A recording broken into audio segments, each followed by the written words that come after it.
VH మౌన దీక్షకు దిగారు. తిరుమలలో కల్తీ లడ్డు వ్యవహారంపై ఆయన ఈ దీక్ష చేస్తున్నట్టుగా తెలుస్తోంది. సమగ్ర విచారణకు డిమాండ్ చేస్తున్నారు విహెచ్. హైదరాబాద్ లిబర్టీ దగ్గర ఉన్న టీటీడీ పరిపాలనా భవనం ముందు విహెచ్ ఈ దీక్ష చేపట్టారు. తిరుమల లడ్డు పవిత్రత కాపాడాలి అంటూ విహెచ్ డిమాండ్ చేస్తున్నారు. ఈ విషయంలో సిబిఐ విచారణ జరిపించి వాస్తవాలను నిగ్గు తేల్చాలని, దోషులను కఠినంగా శిక్షించాలని కోరుతున్నారు.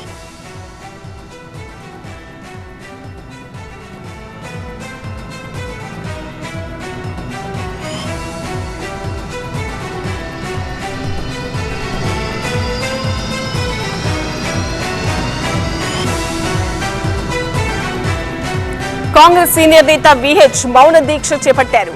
తిరుమల లడ్డు కల్తీ నెయ్యి వ్యవహారంపై సమగ్ర విచారణకు డిమాండ్ చేస్తున్నారు. హైదరాబాద్ లిబర్టీ దగ్గర ఉన్న టీటీడీ పరిపాలనా భవనం ముందు ఆయన ఈ దీక్ష చేపట్టారు. తిరుమల లడ్డు పవిత్రత కాపాడాలి అంటూ విహెచ్ డిమాండ్ చేస్తున్నారు. ఈ విషయంలో సిబిఐ విచారణ జరిపించాలి, వాస్తవాలను నిగ్గు తేల్చాలి, దోషులను కఠినంగా శిక్షించాలి అని కోరుతున్నారు.